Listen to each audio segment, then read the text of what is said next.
Good evening, everyone, and welcome to the FPL Addicts and Esports Live Fantasy Weekly Videocast and Podcast. Today we'll be previewing Game Week 19 and having a look back on Game Week 18. It was a crazy game week, and on the agenda, the first blank game week of the season frustrates as low scores and missing players leads to the lowest average so far this season. North London sides both slip up as Crystal Palace and Fulham both earn a share of London derby spoils, and Manchester United top the league table after New Year's Day for the first time since 2013, thanks to a wondrous Paul Pogba volley away at Burnley. Alongside me is my right-hand man in the Esports Live commentary box. It's Elliot Craig. How are you, mate? Yeah, mate, I'm just smiling through the pain at the minute of being a Newcastle fan, but I'm not doing too bad, thank you. Well, I mean, I hadn't mentioned it so far, but I will put on the record that I'd got up at 4:45 local time to watch that Newcastle game with you. I don't know why I bothered. That's probably the worst game I've ever watched in my life. But Sheffield United, obviously, it's fair to mention them getting their first win of the season.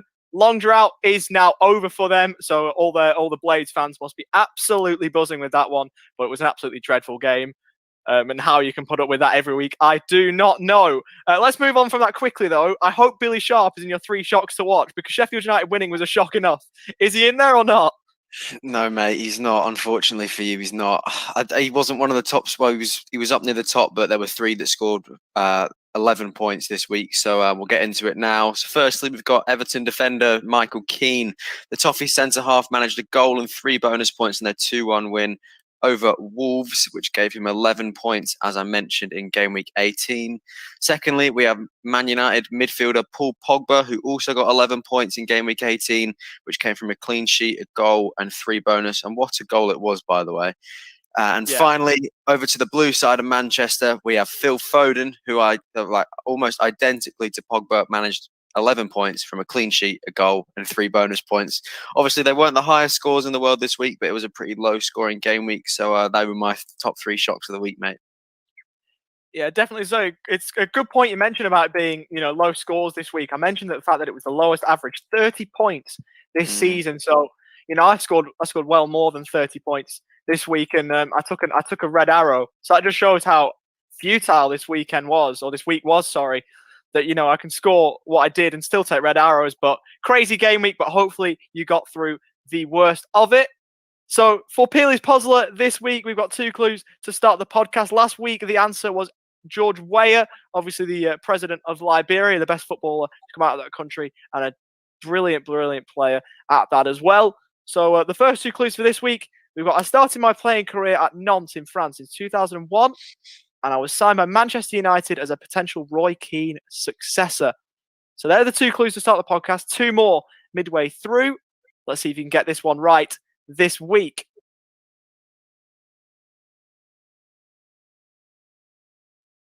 So now on to the fixtures and results of the recap and the preview for this week. We start reviewing game week 18 with the worst match of football that I think both of us have seen. 4:45, I set my alarm for this one for a 5 a.m. kickoff in Melbourne. Sheffield United get their first win of this Premier League season, backing up their FA Cup win from last week against Bristol Rovers. Billy Sharp from the penalty spot after Federico Fernandez had adjudged to have handled the ball after a VAR review. Yeah, this was the worst game I've seen, I think, in my life, or if it's not, it's up there. Ryan Fraser, absolute brain fade with 2 yellow cards in space about 5 minutes. He's absolutely clattered. I think it was McGoldrick for the second yellow. Absolutely cleaned him up. It was, mate. I don't know what he was thinking, but Newcastle lose. Pressure heaped onto Steve Bruce, and finally they break their Premier League duck to Sheffield United with a win. Chris Wilder's 101st win as Sheffield United boss. Manchester United get the win over Burnley and leapfrog to the top of the Premier League table. After New Year's Day for the first time since 2013, Paul Pogba had a volley which was deflected en route to goal, beat Nick Pope, and got the 3 points for Manchester United. Rashford with the assist as the Red Devils left Turf Moor happy. Wolves lost to Everton at home. Molineux, not a fortress this week for the old gold side. Michael Keane and Alex Iwobi, who you were bantering off before the start of the game. Obviously, when the teams came out, you were saying, why is Alex Iwobi starting? What is Alex Iwobi doing? And scores to open the scoring. Ruben Neves scored for Wolves, but it wasn't enough as Everton won the game by 2-1. Manchester City beat Brighton 1-0. Phil Foden, the star boy himself, the Stockport Iniesta, I think they call him. So obviously, Stockport Messi. Stockport Messi. I think they've called him both, have they not? Have they called? I think they've called him the Stockport Iniesta as well at one point in time. He's going to bring home the World Cup in 2022, and he's doing well for Manchester City as well. With the only goal in the game, obviously the missed penalty from Raheem Sterling is going to frustrate a lot of people. 5 saves for Sanchez in goal for Brighton gives him more reason to be a differential option in your classic and draft sides. But they took the points, did Manchester City at home. Tottenham frustrated by Fulham in a London derby. Harry Kane with an early goal. An absolute peach of a ball in from Sergio Reguilon from left-hand side. Cavallero, though, from Fulham, the Portuguese international. Brilliant ball in from Ademola Lookman. Again, 2 absolutely brilliant crosses. Brilliant providing from both sides as Cavallero headed home. 1-1 between Spurs and Fulham to frustrate the North London side. And to round off the game week, we've got Spurs' North London rivals Arsenal, who were also held at home by Crystal Palace this time. 0-0 draw, really boring game, but a good point for Palace nonetheless. Moving forward, we've got a lot of fixtures to go through, so we'll just breeze through these as quickly as we can. We've got Wolves and West Brom in a Midlands derby to start off the game week. Leeds host Brighton, and concurrently, West Ham will play Burnley in a claret and blue clash. Fulham will host Chelsea in another London derby. We've got Leicester hosting Southampton. Moving on to Sunday, Sheffield United will play host to Tottenham. Liverpool and Manchester United, the biggest game of the season so far at Anfield, and the biggest game in this FPL week. Who's going to reign supreme? It's going to be a very interesting one to see how that one plays out. Manchester City will host Crystal Palace. Arsenal will host a hapless Newcastle at the Emirates. West Ham will play West Brom on the 20th of January local time at 5 a.m. Leicester will play Chelsea. Manchester City host Aston Villa. 5 a.m. Melbourne time. And we've got Fulham and Manchester United. I guess the Edwin van der Sar derby, can we call this one? 7:15, yeah. I think that's Amazon Prime time. Really annoying, but what a player Edwin van der Sar was, by the way.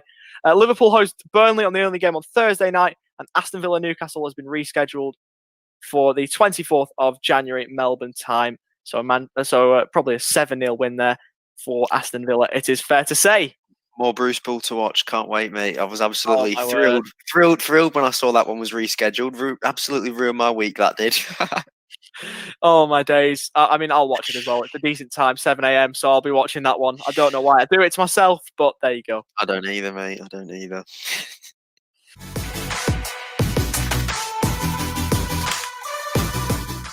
And 2 men alongside me now, the 2 guests that we've got who are on the podcast every single week. I think they've navigated it through it pretty well. They're both through in the FPL Cup, unlike Elliot. To start with, we'll go with Jack. Manchester United, top of the league, mate, for the first time in absolute donkey's years. You must be absolutely buzzing. Welcome to the podcast again, mate. Good to be back, boys. Hello to you all. Absolutely buzzing, obviously, United at top of the league. Listen, I think without getting carried away, we're in the mix. We've got a say, which is, 3 months ago, 2 months ago, we'd never have even thought that. So to be in with a mix and in the mix and in with a shout, can't complain with that, unlike our colleague at Spurs. Well, I mean, for once, Saleh is at the wheel and not crashing, so it's quite different to see this year. But definitely interested to see Manchester United and Liverpool at the top of the table. So, some would say that's how it should be, and it should be a cracking title race to end this season. The other regular on this podcast is wearing the most non-Blackburn shirt I've ever seen in my life. A brilliant number, blue and white halves, Tottenham commemorative shirt from a little while ago. It's Matt from FPL Addicts. Matt, how are you, mate? Yeah, not bad. Thanks, Ollie. Look, yeah, this is a 125-year shirt from the 2008 season. So, yeah, really good shirt, this. Got Gareth Bale on the back. But, yeah, going to Fantasy League. Not a bad week for me, and not too happy with Tottenham at the moment, though. A couple of pretty drab results, similar to Steve Bruce's style of play, I think, with us at the moment. Mourinho and Bruce sharing tactics, I think. I'll tell you what, I watched both games, both the Newcastle game against Sheffield United and in your game against Fulham. Don't even put Mourinho and Bruce in the same conversation, please. Please. Was it that much worse, was it? I didn't watch all the Newcastle game. It was absolutely horrendous. Absolutely horrendous. I don't know how Steve Bruce is still at the helm there, but I guess that is a story for another day. And I guess for Elliot's sake, it's best if we don't harp on about it, though. On to our mini league review, though, just quickly before we go on to our teams. It's mental the amount of chips that we use this week. 18 out of the top 20 used chips, and unsurprisingly, some might assume 16 of them were free hits, and the other 2 were the second wildcards that were used. So 18 out of those top 20 using chips, which I think is the most, out of the top 20 in any single week. In terms of our mini league, though,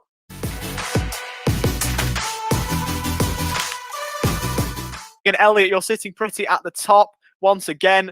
Obviously, you've only used a couple of chips, so that'll probably hold you in good stead. And one person who has used a lot of chips, though, if we scroll down a little bit, is Amarasana in 18th. One spot below me. He's used all his chips, including his second wild card. He used his wild card this week and got 14 points, which is, probably one of the lowest scores in a long time with a wild card. Look at that. That's his wild card team. How many players has he got missing? Is that even Mario a bit unlucky? Is that even looking good going forward as a wild card option? I don't think so. No, he's got Dallas on his bench and James Justin, I guess, but that is an absolutely shocking wildcard team, and Amarasana's had an absolute nightmare. But back to that top 10, you can see that all on the screen. Just there, we've got Tom Stones, the early trailblazer. He's still in the top 10K in the world, so representing worldwide, Elliot and Tom are inside the top 10K overall rank. We've got Morgan Hanley, who I assume will be the guest soon. We've got the questions lined up for him. He's in 4th spot. Hairdresser Joe Cadella in 5th, rounding out that top 5. We've got 6th, we've got Jimmy. 7th, we've got DS Team. 8th, we've got Vimal. 9th, we've got Anune. And 10th, we've got Keith Thomas. In terms of, the guests, we've got the draft man, James Gazan. He was on the Draft podcast a little while ago. He's in 12th spot. Myself, I'm in 17th. And if we scroll down a little bit, Jiller's Killers, 24th, Jack. Not too bad at all. Hanging in there. And Matt, 31st. The Delhi Tubbies still doing a decent job, although he might need to change your name if he gets on loan to PSG. Morgan's mugged us off, apparently. So there you go, mate. He's a Burnley fan, so, I don't have to interview him. So there you go. He'd probably just say some rubbish about how they're the biggest club in Lancashire anyway. So, he's not on the podcast this week, so apologies for that. But that's how our mini league is looking. We've done pretty well, I guess. And one person who has done really, really well is our manager of the week, which is Frodo himself. You may remember from a little while ago that we had him on the podcast, and he's absolutely done bits as Daniel Little, Dream Team, 66 points, which was 4 clear of next best, who was Didier, who had 62. But 13K game week rank is really good. He's got Darlow in net, which Elliot didn't work. We know that. But Phil Foden, one of the players you've just outlined, 11 points. Harry Kane nailed his captain choice as well and had some decent contributors in defence as well. So he's manager of the week. He's the second time he's done that, which is the first person to do that this season, to be a multiple manager of the week. We might have to sort a bigger prize out if we can do that. But Daniel Little, once again, is manager of the week. In terms of us, though, Jack, we're going to start with you this week on teams. How did you get on? Yeah, cheers, Ollie. I mean, this week it was a bit of a tough one for me because I gambled on the free hit, and I was saying to the guru, it's all part of the gamble, all good fun with playing the free hit. Went back and forward with myself a couple of different times with teams. Terrible, obviously, point score, 35. I mean, above the average, so it was kind of worth playing to get above the average, which, is a small little pat on the back, but I think that's about it. Obviously, the Newcastle ones that we were talking about, we thought they'd do the job. Elliot's let us down there. It's all his fault. Losing 1-0 there, it's terrible. Got a bit angry with our Italian friend Ancelotti bringing Coleman on for 1 minute. So we, if he'd stayed off the pitch, Mitchell would have got 8 points on there. Oh, so no. Not too happy about that one. And then it obviously got worse over the weekend to see Sterling not even starting for City. Instead of putting the City assets in defence, I overloaded that midfield. Sterling didn't even start. He plays the game, comes on at the end, last 10 minutes. De Bruyne gets the penalty. Sterling, for some reason, steps up. But at that moment, I was still overjoyed, thinking, yes, what a decision. He's going to bag. Blazes it 20 miles into Rosehead. I think it's still travelling all the way over to Australia, that ball. So obviously an absolute nightmare. And Fernandes not hitting against Burnley. I thought Cavani, obviously he uses world class. Thought he might grab one. Thought it was going to be his game against Burnley, but he didn't hit. And then Lacazette this morning as well. Absolute nightmare not hitting. But left a couple of obviously points on the bench, as I said. Not great. I think the only saving grace this week was my cup run. Continued. Hit, what did I get on here? Finished 38-18 against our friend over here. So Elliot, I'm still in the cup, mate, so you can note that down for when you're talking about our cup runs. I'm going for the double in there. I don't think I can do the treble anymore, so I'm still going for the draft and the FPL Still Cup. fight for it. Still fight for it. Yeah, it's not all good. I mean, I've dropped to 24th in the league, but still in the mix. Like United, still in the mix. Definitely so. On the Lacazette point this morning, it was an interesting one because Hector Bellerin took one right off his toes. He was running forward and had a shot on goal that went way wide, and Lacazette was fuming with, I think it was Smith Rowe from that right-hand side set him up, and it was going towards Lacazette. It took it off his toes, and Lacazette was fuming. So if he bags there, your game week improves a little bit, but there we go. Elliot, across to you next. You're the only person out of the four of us not still in the FPL Cup. Just let us know why. Well, you just look at that. Jack's drawing a guy who scored 18 points, mate. I'm drawing a guy who is scoring similar to me. He got 55, I got 53. Obviously, it just wasn't enough, so it was quite high scoring. But no, I didn't have a bad week at all by any stretch of the imagination. 53 points from a free hit. I was more than happy with that. Obviously, Jack's mentioned, we've all mentioned. Less said about Darlow, the better. Had a good game himself, got man of the match, but just you don't get points for man of the match in fantasy. But the City double up works. I think this season with City assets, the defenders are doing the business, and the midfielders just aren't. They look a lot more defensively solid. Mitchell got subbed on for Tierney, luckily, who obviously got 2 bonus points. Mitchell in the clean sheet. Unlucky with the captaincy choice on Fernandes. Should have gone De Bruyne. That's what the difference was between me and my opponent in the cup. So that's what's got him over the line. Rashford, I was happy because I went him over Lacazette. And Lacazette obviously didn't do anything. And then Kane, and then the rest just didn't really do much. But no, it's 53 points that we take into next week again. Just keep ticking it over, and we'll just see how next week goes, mate. Yeah, it's heartbreaking to lose in the cup like that. 17th highest in the league. The 17th highest score you had with 53 is a decent score, but frustrating to lose in that manner, especially Callum Wilson, and Darlow being the double frustration. Wilson absolutely had no attacking supply whatsoever. Had one, half chance, and that was it. So that didn't work for me or you because I brought Wilson in as well. But are you happy with that score still, despite being knocked out of the cup? Yeah, mate, I'm still thrilled with that. 53 points isn't a bad score for, especially how low scoring this game week was. I took all green arrows and everything, so I was more than happy with that. You still just claw your way up the league with that sort of stuff. So yeah, really happy with 53, mate. So Matt, over to you next then. How did you get on this week? Did you navigate the troubles that game week 18 posed? Yeah, I used the free hit as well. I thought I was a bit like Jack. I'd had a few sleepless nights over it as well. Wasn't sure whether or not I wanted to really play it at this stage. But I just didn't quite have enough players in the park. So I did okay in the end, 57. So above the average, which is nice. Happy, like was mentioned before, with the City double up, Diaz and Stones. Bonus point for Diaz, which was pretty good. Even a save point for Lloris. Obviously would have preferred the full clean sheet, but when we concede a goal, I'll happily take an extra save point. De Bruyne captain, probably if you had given him that penalty, that would have been probably another 16 points because he would have got a goal and bonus. So I was a bit upset about that. And he also would have got the assist if Sterling hadn't put it over the bar. Fernandes didn't really do too much this week. I think the introduction of Pogba looked like Fernandes probably wasn't quite as far forward. Pogba took a lot more of his spaces going forward. So only 2 for him. Rashford, same as Elliot, picked him over Lacazette, got the assist. Harry Kane, goal and bonus. So yeah, not a bad free hit considering the average was only 30 points. So I'll take that. Green arrows. So a few decent weeks in a row now. So hopefully I can continue and try and crack myself back into that top 20 at some point. But it's going to be tough this week. But we'll see how we go. I've got to jump in here. All the talk about last week on the podcast, all through WhatsApp, on our WhatsApp group, was Lacazette,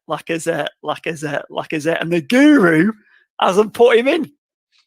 Yeah, it was going to be him. I was talking about Lacazette. I was actually worried about not having him, so I did have him in one of my draft teams. I don't know. I just got caught out by Callum Wilson. I think I was saying to Elliot even before this there was a Twitter post I tagged him in about Wilson and Newcastle, and I was even doubting Wilson. And then when he blanked, I was really upset about not having Lacazette. But yeah, it was okay in the end. I put the extra money into Rashford.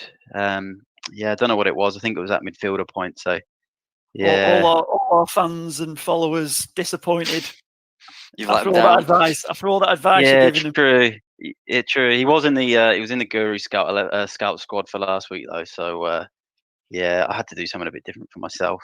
Not backing yourself. I couldn't triple up an Arsenal, mate. Come on, I tripled up on Spurs. It was either Lloris, triple up on Spurs, or triple up on Arsenal. I could not triple up on Arsenal. No way. No, fair Yeah, enough. I think you're spot on though with the it's the City defence, isn't it? Across Yeah. everything, the City Yeah. defence. I was what Elliot's saying as well. For that game week, I It's think so much better. Unless you've got De Bruyne and Foden maybe at the moment. Foden's quite handy. True. He's quite cheap, but we'll see. Yeah, and are you still in the cup as well then, Matt? You're still going strong, aren't you? Yeah, I believe so. I think there we go. It was 57 to 49. So yeah, I managed to make it through. So pretty happy with that, and see how we go. Maybe I might draw one of you boys. Oh, can you imagine? How good will that be? That would be insane. Oh mate, it'd be brilliant. When does the draw come out, Elliot, for the next one? Do you know? It'll probably be sometime soon, considering how fast the game week. Because I think it comes out at least, I think it's like 2 days before the game week starts, before the deadline. So it's pretty quick. Oh, game on. And then does it go all? When does it end? It ends game week 38. There'll be 2 people All the way left to by the then. end. All Yeah. people. Oh, Wow. wow. That's how the numbers work. So it obviously divides by 2 every week, Oh, and then by Yeah. game week 38, it'll be finished. Incredible. Mm. Well, fingers crossed. One of us is still standing.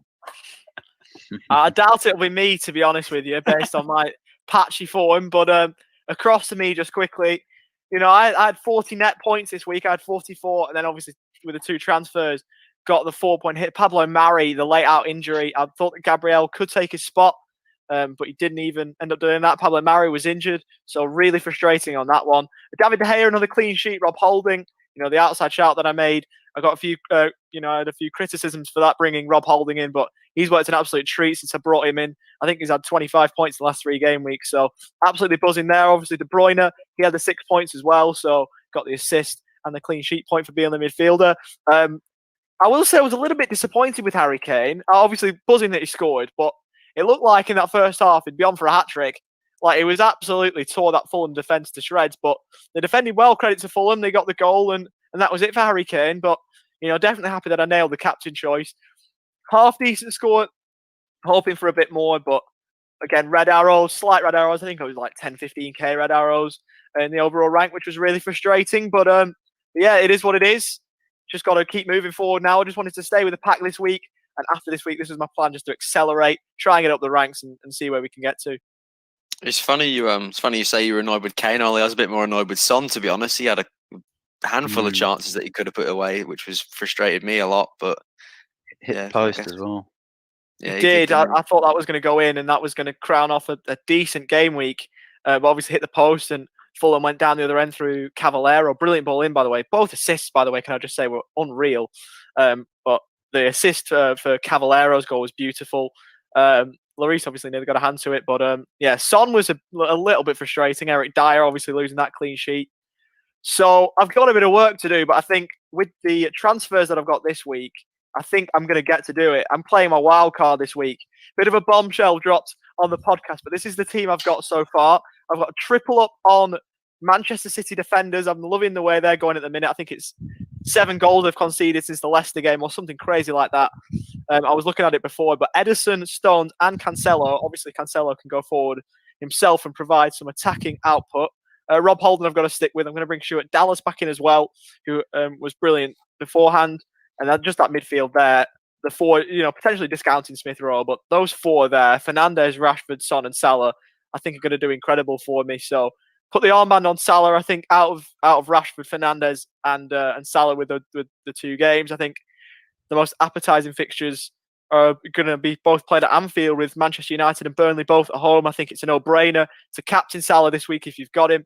And obviously Harry Kane, Sheffield United away. They're going to be potentially buoyed by back-to-back wins. Obviously one in the Cup against Bristol Rovers and one against Newcastle. But I've got to captain Salah. I have to captain Salah, and that's the way I'm looking for this week.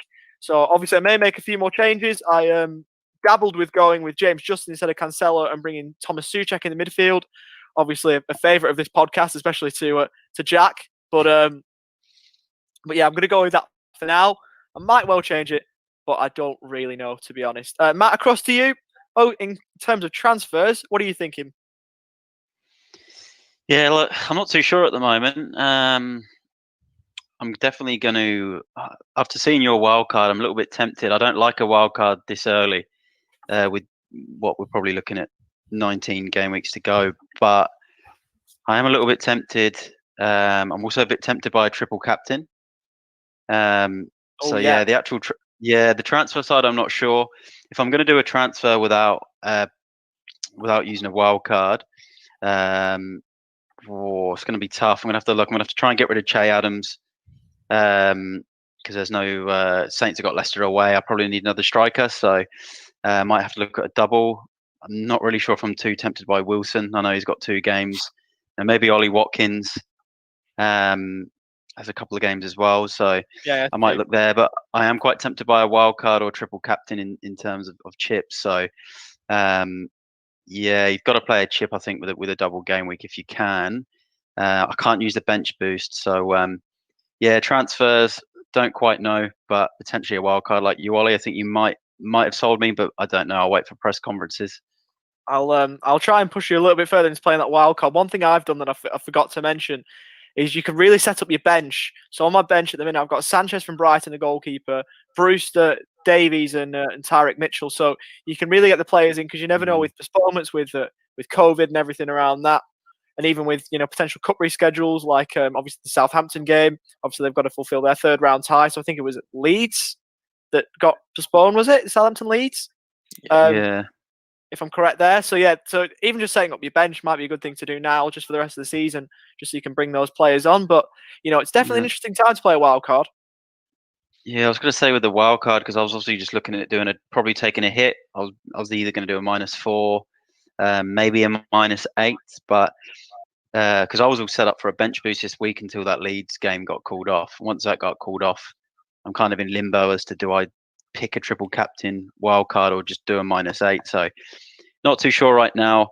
The only thing I thought I'd maybe ask you boys, especially you, Ollie, because you've used your wild card, is are you worried about using it this early, or do you think you might need it later on in the season? Because my strategy may have been use a wild card potentially for the next double, maybe game week 25, and then game week 26 could be a double, and then I could bench boost to have a squad of 15 double game weekers. So yeah, that's the only thing that's kind of put me off the wild card right now. But I'd like to know your thoughts, considering you've activated it.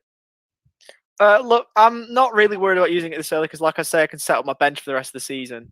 So the players like Brewster, I know Brewster obviously came on against Newcastle. You got like Keane and Davis, so I know came on against United, and Tyrick Mitchell, who started and did so well this morning as we're recording this. So I think that's a good caveat about it. And then it obviously means that next week potentially I could bench boost, knowing that I've got these players in, so I can go back-to-back chips and bench boost next week, or bench boost maybe in a blank if they hold their spot.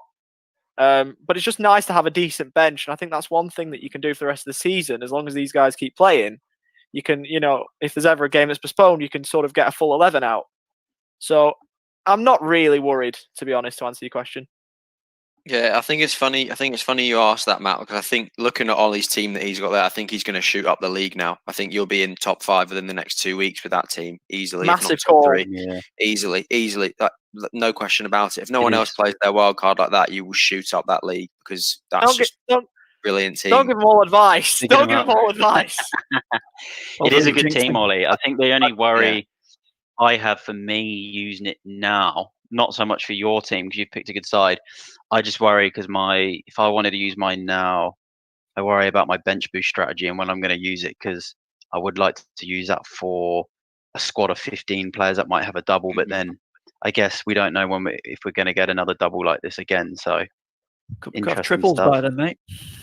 Yeah, who knows? It's crazy. Elliot, you had a few more thoughts. Yeah, well, they're talking about an Aston Villa triple up. So wow. Yeah, that would be crazy. Elliot, you had a few more thoughts there. We just cut you off, but have you got anything more to say about the wild card?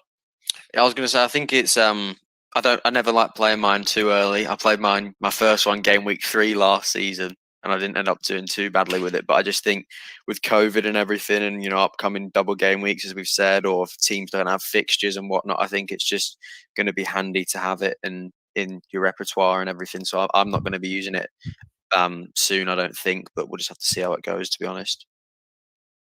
I know you say you're not going to mention your wild card, but obviously we do have more game weeks before you use that. We've got this one coming up. Are you going to make any transfers this week? I'm rolling over, mate. I swear, honestly, it's like, what do you call it? Those videos that go around that's like, this thing happens every single time. Yeah. Conspiracy theories, whatnot. I swear the FPL conspiracy is that Elliot just rolls over every week. Free hit last week, mate, but no, I've got one transfer and it's not really going to be very useful for me this week. My team's not great, but it's not awful. I've got Dallas and Walker-Peters, who I really want to get rid of for the City double. So I might have to sort something out, maybe taking a 4-point hit next week, taking out one of the big guns. But no, not this week, mate. No transfers for me. So hopefully, I'm not expecting a massive score this week. Just got to stay with the pack, as you say, and just keep moving forward. So fingers crossed we can do that. Yeah, the thing is, if you play a 4-point hit next week with the 2 free transfers you got, they call it the mini wild card. So you could really, set your team up from there. But we need Statman here because we need to find out how many times Elliot's rolled over this season. It's got to be a fair few. It's got to be a fair few, surely. It would be. I never like making transfers when I've only got one. I always like doing it when there's two for some reason. I don't know why, but that's just me. Definitely so, and you have rolled over a hell of a lot. But maybe it's it's obviously a strategy that's working because you're in the top 10k in the world. So maybe we should take a leaf out of your book. But you are rolling over a hell of a lot. Jack, over to you now. Are you going to be making any transfers this week, or are you going to, go with Elliot's strategy and not make any? I'll make life a bit more exciting. Boys, I've not used my wild card, so on your note about wild cards, I don't think I'll be using mine for a while. Until maybe that next double game week. I feel like the squad's pretty decent. I've kind of been working it as I go along. But for this week, for this double game week, so I've brought Foden in for Son. So I dropped Son, brought Foden in. Very, very quickly on that Phil Foden point. I see the armbands on him. It's not going to stay there, is it? No, it won't be staying there. I think it just when I changed it over, maybe something's changed. Not a bad shout, though. No, he's going to play 90 minutes in both games, though. I can only see him playing 90 in one of them, definitely. I reckon it definitely get rotated, right? And and hopefully it gets rotated in the Villa game, because if the Villa game doesn't happen, then at least he's in the Crystal Palace game, right? Yeah, but true.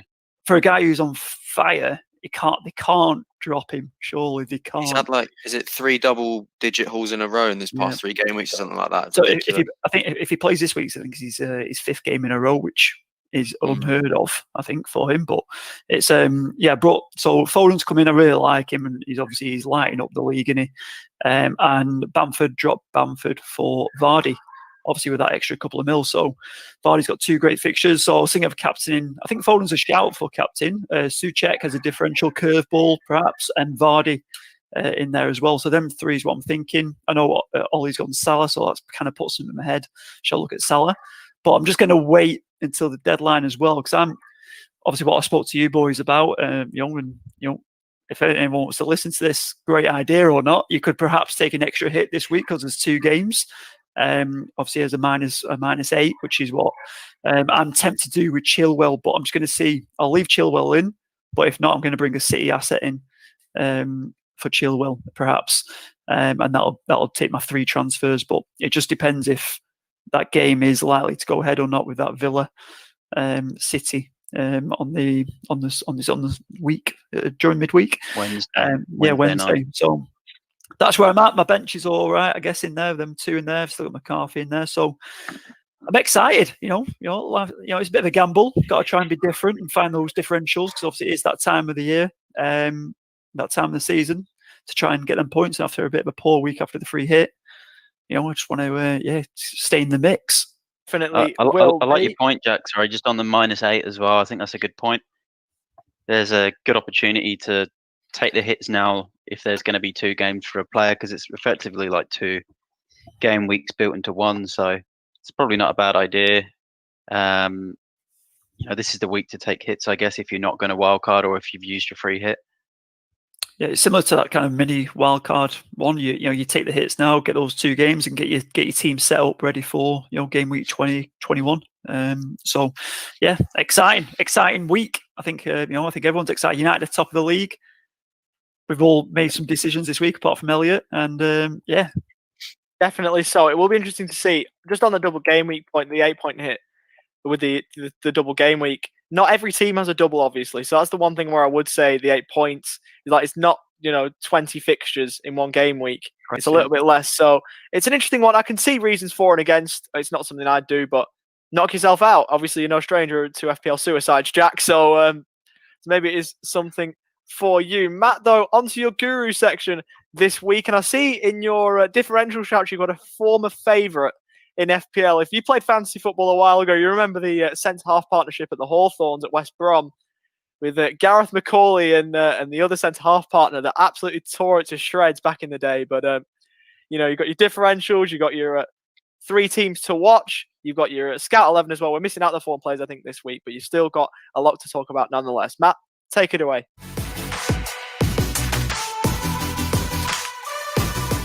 Cheers, Ollie. We'll start with that ex-West Brom legend, actually. Might be a bit of a strange one to some, but we'll go with Craig Dawson at 0.1% ownership. He's currently at West Ham, so clean sheet in their last game and 2 home games in this double game week. So it's 4.5 million. If you've got a wild card, need someone cheap in there, or you're bench boosting, you need a cheap defender. No, not a bad shout. Only owned by 0.1%. So huge differential. And like Ollie just mentioned, he's a big set piece threat. So good one if you want to get into that West Ham defence. It looks like he's now down a starting spot. Another one, Jack's mentioned him just before, Phil Foden, 6.6% ownership. That is absolutely nothing for such a good player. I personally do think he is going to get minutes in both games. I think his form's too good.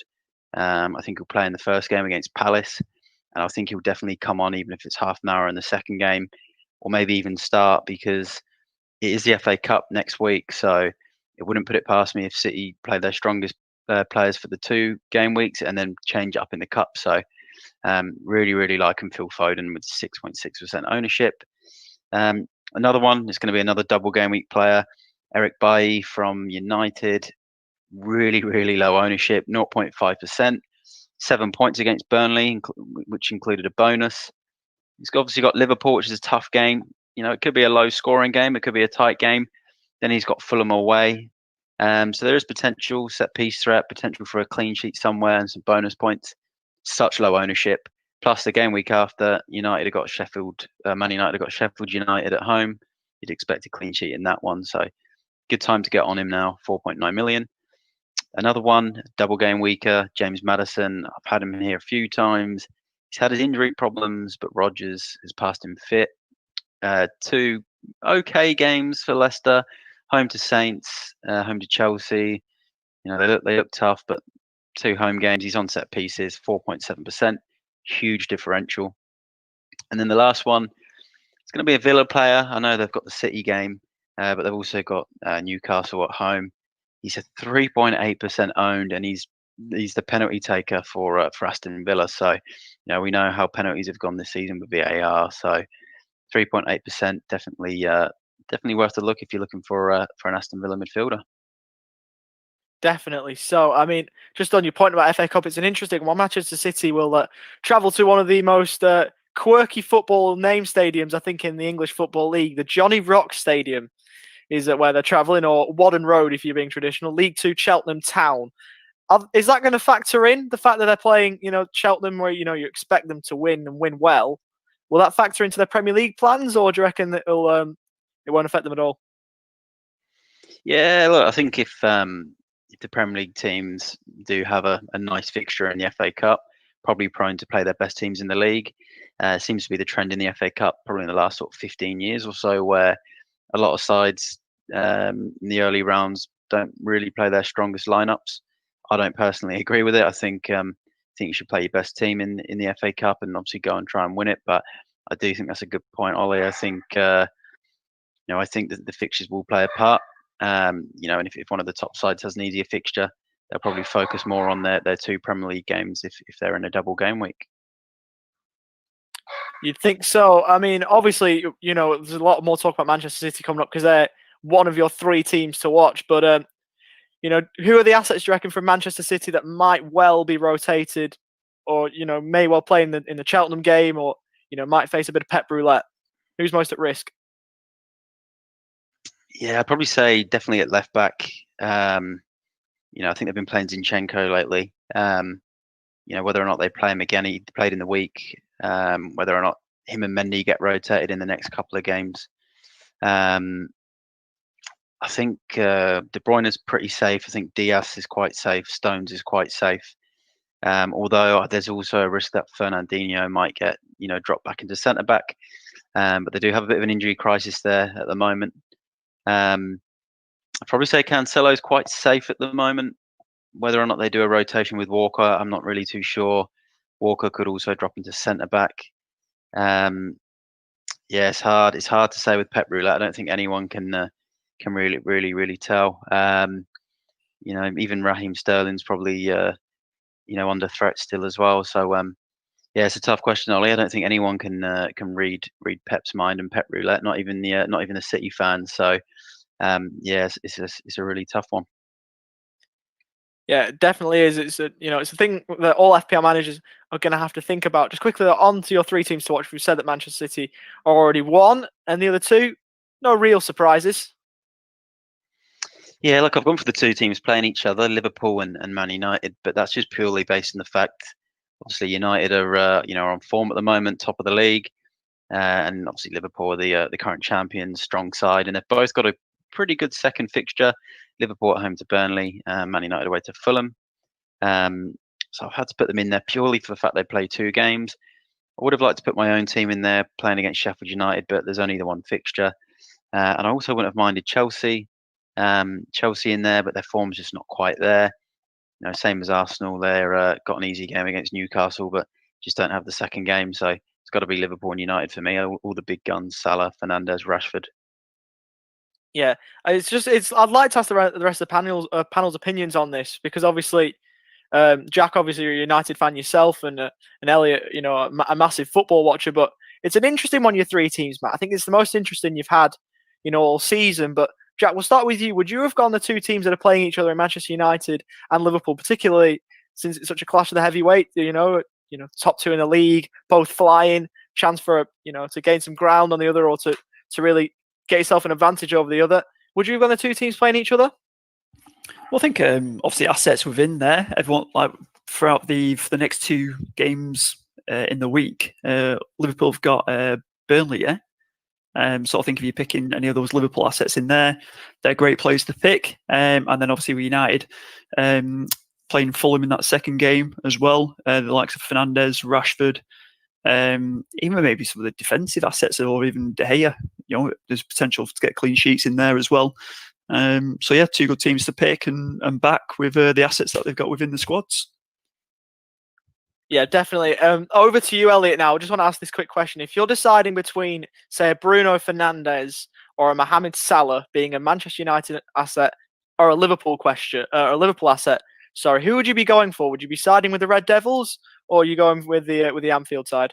I think, to be honest, mate, Bruno Fernandes is the man at the minute. So I never thought I would have said this ever, but I think you got to go with the Man United asset, in my opinion, because I think, Liverpool, they've been great this season. They've shown it at times. They've done well and whatnot. But Burnley, they aren't the worst team defensively. They've really stepped it up the past few weeks. And you saw, I know you watched the Newcastle-Liverpool game with us. They struggled to score.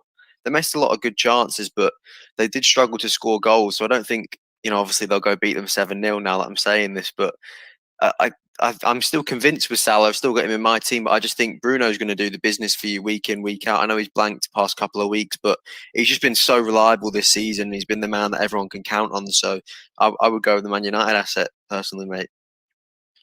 Crazy stuff to think about. Just in the private chat we've got here on the broadcast, Jack is just going all Bruno, Mr. Reliable. So obviously a lot of love for the Portuguese maestro in the chat there from the resident Manchester United fan on the podcast. But he's definitely had a massive impact, and interesting to see that you've gone with Manchester United over Liverpool for this week. Elliot, just to continue on your guru section though, Matt, we've got your captain picks for this week, and we've got a few interesting ones, a couple from that game that we mentioned, that heavyweight clash between Liverpool and Manchester United. Far away, who you think the best captain shouts are? Yeah, definitely Salah. 2 games at Anfield is really hard to look past. Great record there. he's scored goals against Man United before, and then Burnley at home. Burnley are looking quite solid lately, but you'd back Salah at home in any fixture. Definitely Salah, definitely Fernandes, given United's form.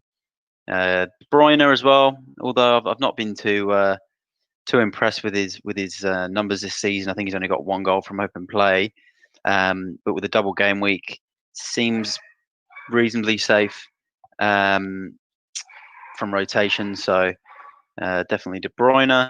Going to definitely put as well Jamie Vardy down there if he's fit for both games. Loves goals against home at home. Sorry, and he loves big games too. So definitely those 4. Curveball is going to be Souček from West Ham. 2 home games, Burnley and West Brom. And I feel like it's one of those games where I can quite easily see West Ham scoring from a set piece in that type of game, or from a corner. And he's just on the end of everything, isn't he? For me, I think if you've really got some minerals about you, you'd triple captain Souček this week. I think great shout with 2 home games. So was that a hint for me there, Guru? I don't know if you've got it in your Jack to take the curveball this week, but he's it'll be an interesting one. I think there's a few. There's a few on Twitter that have done it. You definitely think he'd grab a goal in one of the 2 games. Whether or not he could do it in both is it's hard to tell. Again, though, Salah and Fernandes are probably the 2 you'd still pick over it. You got to look at it, right? If you look at this as a single game week, and if the fixtures were Liverpool v Burnley and Fulham v Man United, or West Ham versus West Brom, you're going to pick a Liverpool or Man United player as captain over a Souček. So that's another way to look at it as well. I think you've got to do it, Jack. To be honest, I'll put my 2 cents into it. You've got to do it. You've got to triple captain Souček just for the folklore. You've got to do it, please. Got to do it for the banter. Go on. Roar. Yeah, listen, I'll consider it for sure. I think it'd be a last-minute decision. I think the deadline is 10 p.m. here Saturday, Australian Eastern Time. So I think at 9:58 we'll see what button I press and what player I select. Oh, could you imagine if he triple captains Souček and he scores a hat trick in one of the games? Just out of nowhere with a hat trick. It'll be all over, the FPL Twitter, how they're like, this person's randomly captained player X and he scored a hat trick. Just imagine if you don't captain him and he does that. No, it won't happen. But sent off. But yeah, who knows? So now, Matt, onto your Scout 11. Who have you gone with this week? And do you reckon it'll keep up the good form of Scout 11s? Yeah, look, I hope so. I did say to Jack earlier that if gone with the Guru Scout squad of last week, he would have got 12 more points. He didn't use the free hit, and it didn't quite work out for him. So, this week I've got a good feeling about this one. I've not gone with a double game weeker in every position. Holding in Leno. I've gone for the double up there with Arsenal. I obviously don't always like putting them in there, but Newcastle, I'm going to have to say it again, Elliot, but they are just hopeless at the moment. Hopeless. The rest of the defence speaks for itself. I think Cresswell is just a brilliant option this week. Cresswell, that was my pieces. Sorry, that was my one that I was thinking about instead of Chilwell was Cresswell. Very good option, especially with Souček. Mm. Because you got that delivery of Cresswell to Souček.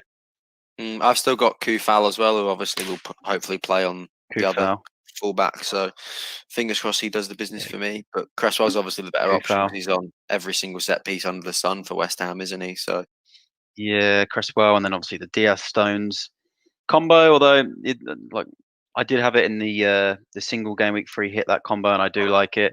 Obviously, if Palace and Villa score, then it does ruin that whole combo. But I think on form, you've got to go with that.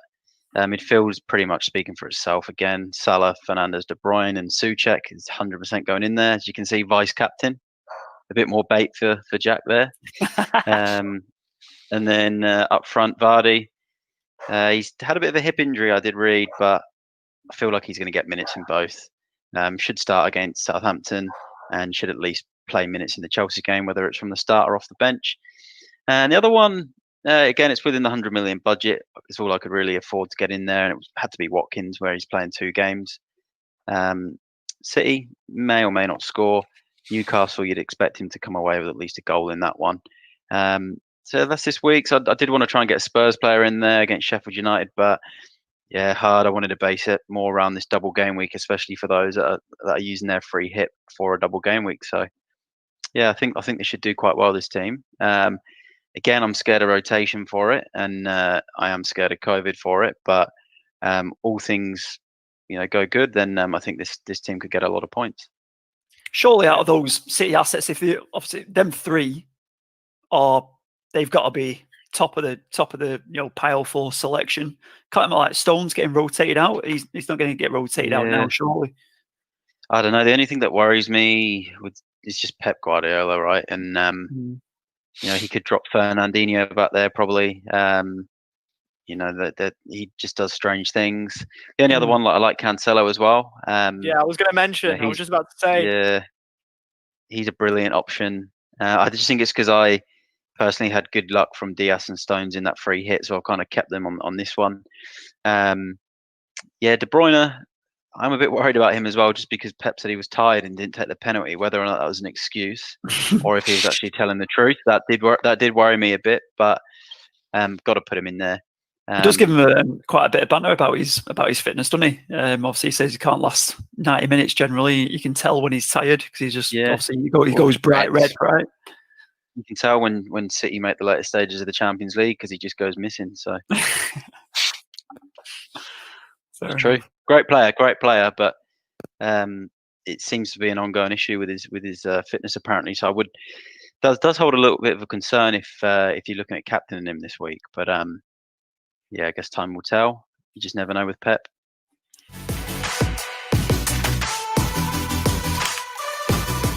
Oh, Matt, thank you for another brilliant Guru section. Brings to an end, another good Guru section. As usual, we'll have to see if the viewers can take on some of that advice and improve their scores this week. Cheers, Matt.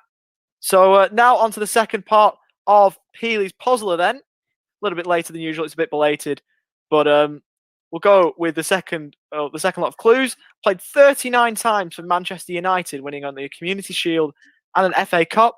And my last spell in British football came at St Mirren in 2014. That's probably the toughest one I've done so far in terms of Peely's Puzzlers. I know someone will get it. I know Chris Reed should be able to get it based on his guess for one of last week's that we've seen privately. So, Chris, if you don't get this one, I'm a little bit disappointed. But to the rest of you, it's a bit of a tough one. So we'll announce that one next week for you. Best of luck. Now moving on to draft. I know we've kept you a long time, so we've mutually agreed that this week we'll just quickly breeze over draft and we won't talk about my loss to Orlando at all. So no, I'll face the music. Did we? Yeah, I think we did. Oh, I've had a nightmare this week, lads. I will stand and face the music. I should cop a lot of abuse for this one. Especially how I just breezed over it. There you can see a lot of low scores. There this it week, is. But, I can't quite excuse that. I don't know why this is so quiet and why I'm not getting abused left, right, and centre for everyone. But I lost to Orlando. We'll go through the results and then we'll go over to the table. Jack, you beat David by 5 points. Again, another low-scoring game, but you've got the job done. The 3 points are in the bag for you. I've lost to Orlando, as we've said. Fair play to Orlando. Absolutely no hate to him at all. You respect that. If you lose to the bottom place side, you've just got to be a little bit disappointed, but give all the respect and move on. It's a little bit of a Blackburn and Manchester United from 2012, if anyone remembers that game, the 3-2. But that's where we're going here. I've lost to Orlando, and that's all right. He's had a bit of a Grant Hanley moment there as Orlando, and fair play to him for it. Elliot, you beat Matt, so obviously two of us on the podcast panel. Matt's shaking the head; he's fuming, but Elliot's got the job done, and the Mac lad's finally logged into his team after the last 6 weeks. I don't think he's checked it for the last couple of months, but he's logged in today, and he's won. Beat James by 8 points. I asked him, "Are you checking your team?" He said, "No, but I beat James. So that's all that matters." So he's still buzzing with that result. And James, book your ideas up. Just to quickly say on the podcast, back to that Blackburn Man United game at Old Trafford. It was 3-2 to Blackburn that day. Grant Hanley, I think, got one of the goals. I think, did he get the winner that day? I think he got the winner. Definitely. I think he got a goal. I feel like Yakubu scored. You know what? I do remember Yakubu it. must have. Yakubu definitely did score. Yakubu definitely did score. That is a throwback. What? Yeah. Wow. It was a strange one because I remember it because I went to watch Spurs play at Swansea, and a steward comes up to me and said, "You're not going to believe it. Blackburn had just beat Man United 3-2." I said, "Wow." He goes, "Yeah, I've just won a bet. I think it was about 28-1, and it was the highest odds in history of the Premier League for any team to win a game at that time." So It still is. Blackburn That is still the record. still is to this day. There you go. Wow, 28-1, I that's believe it might incredible. have been. Even Derby County playing in the Premier League and Sheffield United this year. I don't think they're even getting those odds, are they? Be Newcastle next. I was going to say it's going to be us when we play Man United or Liverpool in a few weeks. Yeah. Double to Yakubu and a goal for Grant Hanley with the goal scorers for Blackburn that day. I think Dimitar Berbatov also scored for Man U. But back to draft. Back to the important stuff, Ollie. Back to the important stuff. Yeah, We've we only won this, didn't he, in game week. You won this a few weeks ago, Ollie. I thought that was the. Let's just have a look where Orlando is. I thought because you won those 2 weeks in a row, you thought you were steaming away with it, mate. And it's just since then it's just been a steady decline, hasn't it? In the words of Kevin Keegan, we're still fighting for this title. We're still fighting for this title. And I tell you what, mate, you've got to worry about me overtaking you now. He's got to go to Elliot away and get something. I tell you what, I would love it if we beat them. Love it. Come on. Second half of the season, we are doing a title charge, and I'm gonna get back on top of that league. You're just as close to me as you are to Jack. I don't know what's happened to you. Yeah. Let's be honest. I've had a shocker, but that's the match of the day right there, the one that's highlighted. I don't even need to look at the other fixtures. The winner of this game will go second. I've got a chance to leapfrog Matt, and this really is the week for me, to be honest. I've got to win this one, or else I'm basically mid-table. So that'd be a bit frustrating just to announce myself as mid-table, but I'll go with my team first. Last week I've had a shocker. Obviously, I was gaslit by Matt's advice not to go too hard on this game week. Through Tottenham assets, Ben Davies and Lucas Moura did absolutely nothing for me, and I didn't have anyone on the bench to compensate. But this week, best believe I'm going to make sure that I've got 11 players on that park, and hopefully, as many as I can play in double game weeks, give myself the best chance of winning this game. But really disappointed with this week, to be honest. In draft, I brought in Kieran Clark of all people. That's how you know I've had a shocking week that I decided to go for the Newcastle defender. Yeah, that's embarrassing. Oh, it's a shocker, mate. I've had a shocker. You know better than that. You watch more Newcastle than any non-Newcastle fan does. You know more than anyone not to back us in ever, Ollie. Come on, mate. I even said I brought Wilson in for Classic.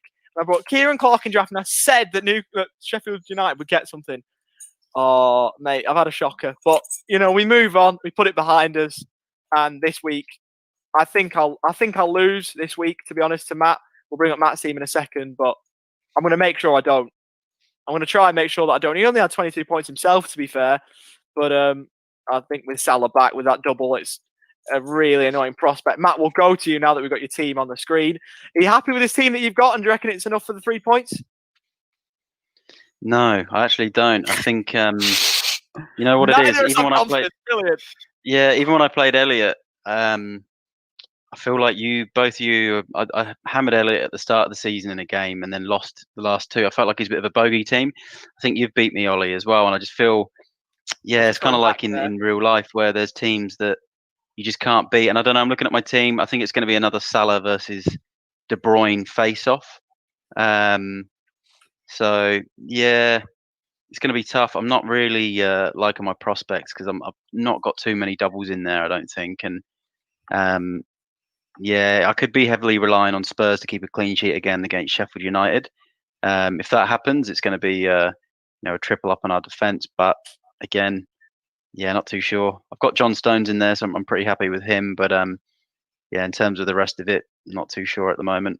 Managed to nab Cavani, so hopefully he scores in one of them. But tough. I think it's a tough game, mate, with you having De Bruyne, and I think you got Zuma in there and a couple of other double game weekers. Well, to be fair, I've taken De Bruyne out of my classic team this week, so I've got no confidence in De Bruyne whatsoever. So I think you're going to win this game. I've just highlighted the last time we played in game week 12. Resounding victory. It was probably my season peaked at that point. It's gone downhill ever since. But if I can win again, I'll take it. We'll throw it to the panel, though. Jack, we just want a little bit of an analysis. a bit more than one word this week. Bit of an analysis this week on who you think is going to win. Bring out your inner Gary Neville, but don't be biased, please.